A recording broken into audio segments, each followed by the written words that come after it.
नमस्कार दोस्तों। आप में से जितने नेचर लवर हैं या फॉरेस्ट बायोडाइवर्सिटी से कुछ से लगाव रखते हैं तो उन्होंने बहुत से किस्म के फॉरेस्ट के बारे में सुना होगा। जैसे टाइडल फॉरेस्ट है, रेन फॉरेस्ट है, टेम्परेट फॉरेस्ट है, बोरियल फॉरेस्ट है। लेकिन आज मैं बात करने जा रहा हूँ एक अलग किस्म के फॉरेस्ट की, जिस जो कि आपके थंबनेल में भी आपने देख लिया होगा और आपकी स्क्रीन पे भी आ गया है कि कल्प फॉरेस्ट, KELP, कल्प फॉरेस्ट। आप में से बहुतों ने इसके बारे में नहीं सुना होगा। मैं ये नहीं कह रहा कि बहुतों को नहीं पता होगा। आप में से बहुत से जानते भी होंगे। जो जानते हैं कल्प फॉरेस्ट के बारे में उनके लिए ये वीडियो नहीं है। But those who have not heard about the Gulf forest, this video is meant for those persons. तो आज गल्फ फॉरेस्ट के बारे में बात करते हैं कि what is their importance and what is their location on our planet. तो गल्फ फॉरेस्ट की जहाँ तक बात है दोस्तों, ये मैरीन इकोसिस्टम में पाए जाते हैं और ये प्लांट्स के द्वारा फॉर्म नहीं किए जाते। These are formed by large brown algae. ये एक किस्म की एल्गी है और वो रहती है कोल्ड न्यूट्रिएंट रिच वाटर में, यानी कि कोल्ड क्लाइमेट में ही ये पाए जाते हैं। These forest are mainly found in cold temperate. जो कोल्ड टेम्परेट ज़्यादातर ये पाया जाएगा आपका near Antarctic region and Arctic region. तो ये नेक्स्ट स्लाइड में आपको मैं दिखाऊंगा। तो ये ठंडे इलाके में पाए जाते हैं, यानी कि जो इक्वेटर के आसपास के जो इलाके हैं, भूमध्य रेखा के आसपास, वहाँ ये कल्प फॉरेस्ट नहीं पाए जाते। ये मोटी सी बात याद रखिए। They look like plants but they are not actually plant, they are actually large brown algae. और इनको बोलचाल की भाषा में सीवीड भी कहा जाता है। लेकिन इनकी खासियत ये है कि भाई फोटोसिंथेसिस ये बिल्कुल फॉलो करते हैं। They utilize photosynthesis process. Photosynthesis process आपको सबको पता है, प्रकाश संश्लेषण क्रिया, जिसमें sun energy, water and carbon dioxide use to produce food which is in the form of sugar for the plants which is used for their growth। और इसमें ऑक्सीजन भी प्रोड्यूस की जाती है, यानी कि प्लांट्स में और एल्गी में ये सिमिलरिटी है। फोटोसिंथेसिस दोनों में की जाती है। और मोटे तौर से जान लीजिए एल्गी और प्लांट्स में क्या फ़र्क है कि एल्गी जो है वो आपको एक्वेटिक एनवायरनमेंट में मिलेगी हमेशा, जबकि प्लांट्स मोस्टली सॉइल पे पाए जाते हैं, टेरिटोरियल एनवायरनमेंट में, और थोड़े बहुत वाटर में भी पाए जाते हैं। प्लांट्स भी फोटोसिंथेसिस प्रोसेस फॉलो करते हैं लाइक एल्गी। लेकिन एक और बड़ी खासियत है एल्गी में कि ये फ्री मूविंग ऑर्गेनिज्म है, यानी कि ये मूव करता रहेगा। जबकि प्लांट्स में ऐसा मूवमेंट नहीं है, बिकॉज प्लांट्स में रूट शूट सिस्टम होता है, रूट फिक्स होती है सॉइल में, तो प्लांट्स कैन नॉट मूव। लेकिन एल्गी एक फ्री मूविंग ऑर्गेनिज्म है। तो ये मेन में मोटे तौर से डिफरेंस है। तो when many कल्प grow together in dense clusters over a large area they form कल्प फॉरेस्ट, यानी कि एक कल्प, दो कल्प, तीन कल्प, ये सब कल्प मिल करके कल्प फॉरेस्ट बनाते हैं मैरीन इकोसिस्टम में। तो ये स्लाइड में आप देख सकते हैं कि ये टेम्परेट क्लाइमेट में, ये आपका आर्कटिक रीजन हो गया और नीचे की तरफ आपका हो गया अंटार्कटिक रीजन। तो ये लगभग 25%, यानी कि एक चौथाई वर्ल्ड की कोस्ट लाइन है। कुछ कुछ लिटरेचर में ये 30% तक भी कहा गया है कि 25 से 30% वर्ल्ड की coast line is covered by kelp forest. और ऑप्टिमम टेम्परेचर इनके सर्वाइवल का होता है बिटवीन 5 to 20 डिग्री सेल्सियस। और बहुत ज़्यादा डेप्थ पे ये नहीं मिलते, 15 to 40 मीटर की डेप्थ पे ही ये समुद्र में पाए जाते हैं। इस तरह की इनकी देखिए ये लुक में इस किस्म के होते हैं। ये कल्प फॉरेस्ट आपको देख रहे हैं, ये कितनी एक्वेटिक वाइल्ड मैरीन लाइफ नज़र आ रही है इनके आसपास। दे में कंसिस्ट ऑफ, अब कल्प फॉरेस्ट में सिंगल कल्प स्पीसीज भी हो सकती है और बहुत सारी कल्प स्पीसीज भी हो सकती हैं, जैसे कि जियांट कल्प, ये सबसे कॉमन है। बुल कल्प, हॉर्स टेल कल्प, बैम्बू कल्प। तो ये मैं बोलचाल की भाषा में बता रहा हूँ ये कल्प का नाम, और साइंटिफिक नेम आप ये खोज सकते हैं। लेकिन ये आम भाषा में इनको ये these are the names for the kelp. Giant kelp, bull kelp, horse tail kelp and bamboo kelp, ये सबसे ज़्यादा कॉमन है।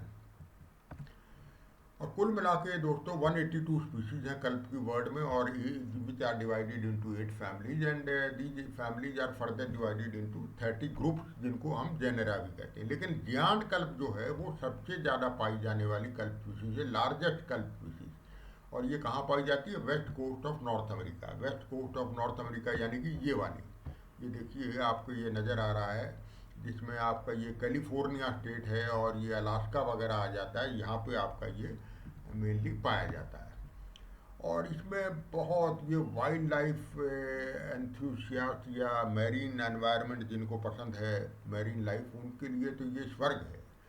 A wide variety of invertebrate, invertebrate means बिना रीढ़ की हड्डी वाले, they are found in this area, this forest, like sea star, sea urchin, snail, shrimps. इसके अलावा बहुत सारी फिशेज हैं, raw fish, scorpion fish, reef fish, ये मेन मेन फिशेज हैं जो ये इन फॉरेस्ट में पाई जाती हैं। मैमल्स इसके अलावा जिसमें सील है, सी लॉन है, आपका सी ऑटर है, वेल्स हैं, ये सारे मैमल्स भी इसमें पाए जाते हैं। यानी कि वैरायटी से ये भरपूर है ये जो फॉरेस्ट है, कल्प फॉरेस्ट। ये अब आते हैं कि इम्पोर्टेंस क्या है इसकी, की सर्विसेज क्या है जो कि हमारे प्लेनेट को इनसे मिलता क्या है। तो सबसे इम्पोर्टेंट जो है कि they reduce coastal erosion as they dampen strength of the waves and current, जो कि हाई वेलोसिटी ये वेव्स की है उसको ये रोक देते हैं, कम कर देते हैं, और कोस्टल इरोजन को रोकते हैं।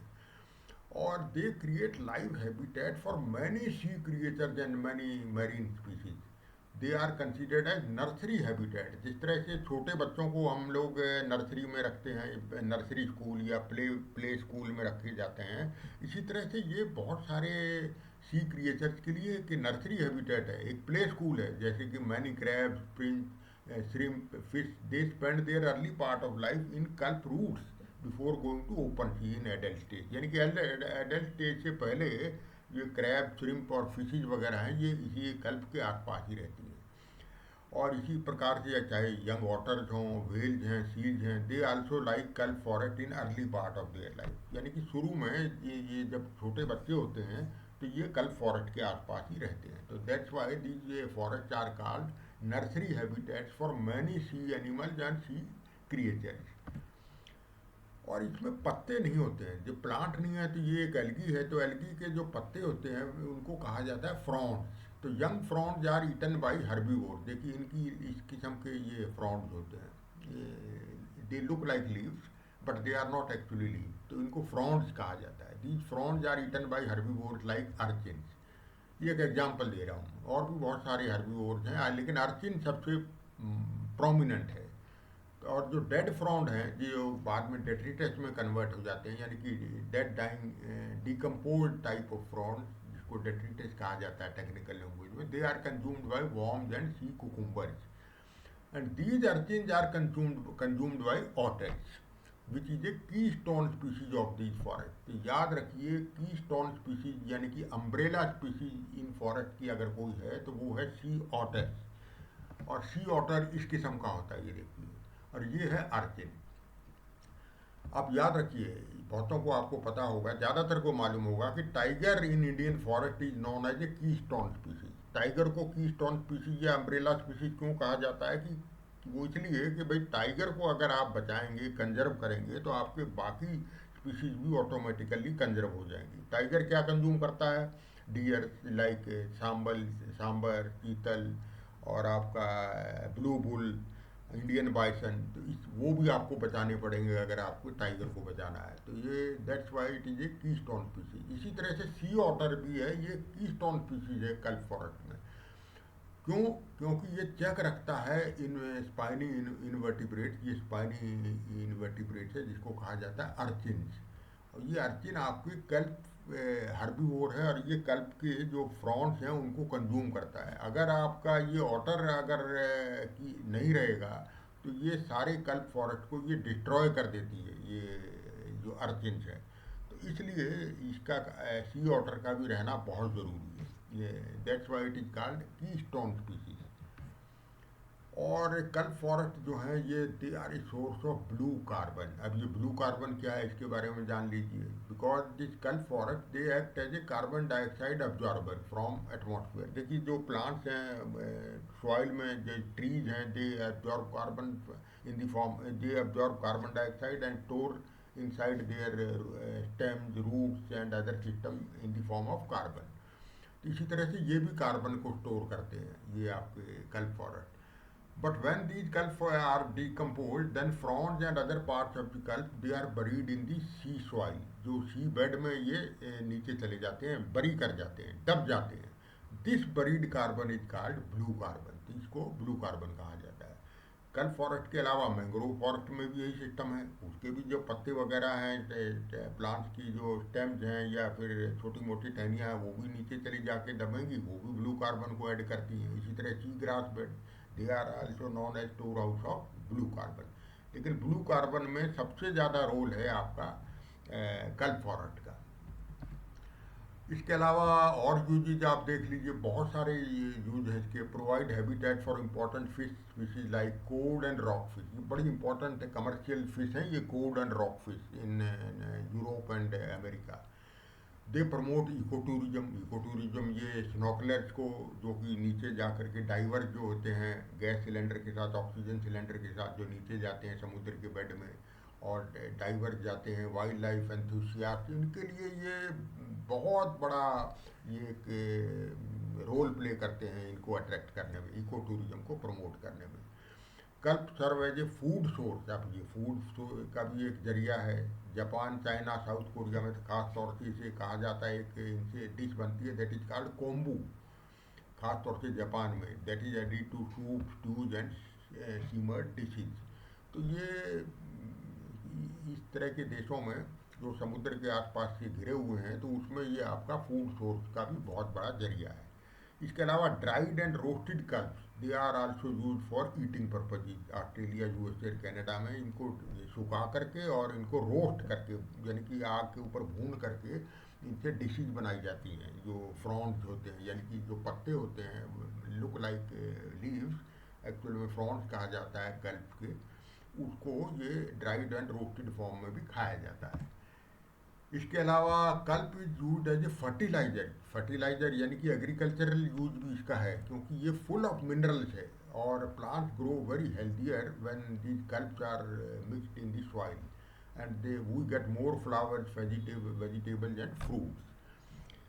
तो एग्रीकल्चर में भी इसका यूज हो गया। इसके अलावा इम्पॉर्टेंट इंग्रेडिएंट है कल्प किसका, soap making and skin care product. क्योंकि ये वाइटामिन, न्यूट्रिएंट्स और एंटीऑक्सीडेंट्स का भंडार है कल्प, इसलिए ये आपका सोप मेकिंग और स्किन केयर प्रोडक्ट में भी इसका इस्तेमाल होता है। इसके अलावा कल्प का जो नेचुरल कलर है और माइल्ड ओशियानिक सेंट है, यानी कि बहुत खुशबू उसमें आती है, that add unique touch to the soap and related product. इसलिए सोप और रिलेटेड स्किन केयर प्रोडक्ट में इसकी बहुत डिमांड है। अब आते हैं थ्रेट के ऊपर कि इनके ऊपर खतरा क्या मंडरा रहा है। सबसे बड़ा खतरा है ओवर फिशिंग, जो कि सारे वर्ल्ड में है। Excessive removal of sea otters. Sea otters के पीछे लोग पड़े रहते हैं। और इसके अलावा सी ऑटर्स के अलावा ये एक प्रीडेटर है। और इसके अलावा जो फिशेज हैं like lingcod, rock fish, star fish, ये सी ऑटर, ये सारे मेन प्रीडेटर्स हैं। ये प्रीडेटर्स हैं, ये चेक रखते हैं किसके ऊपर, सी अर्चिन्स के ऊपर।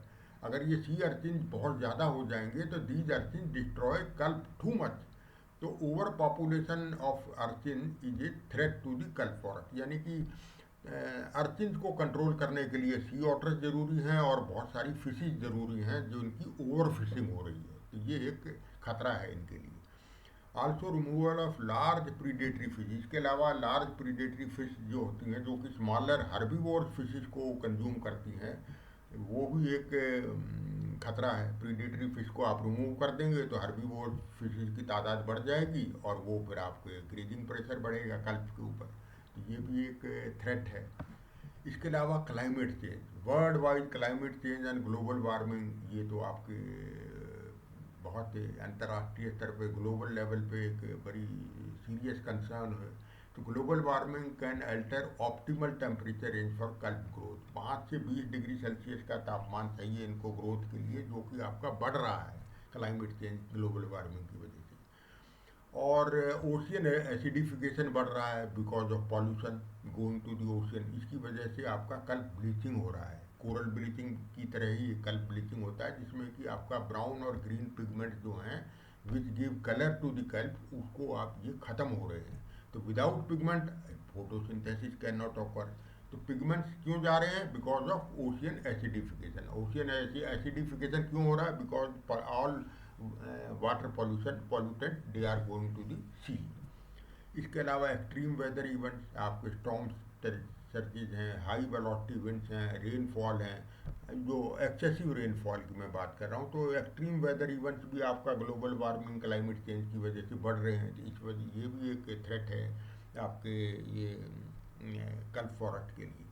इसके अलावा इन्वेजिव स्पीशीज, जो भी इन्वेजिव स्पीशीज तो आपकी हमारे इंडियन फॉरेस्ट में भी बहुत है, जैसे कि आपका लेंटाना है, यूपाटोरियम है, पार्थिनियम है। इसी प्रकार से समुद्र भी इनसे नहीं बचा है।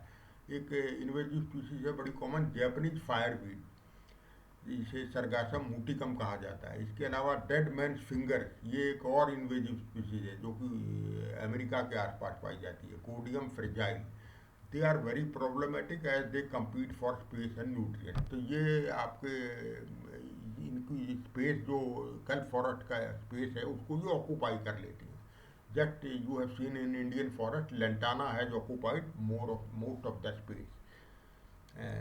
इन कमर्शियल स्पीसीज या रॉ स्पीसीज, नेटिव स्पीसीज की जगह ये इन्वेजिव स्पीसीज इसको काबू कर लेती हैं जगह को।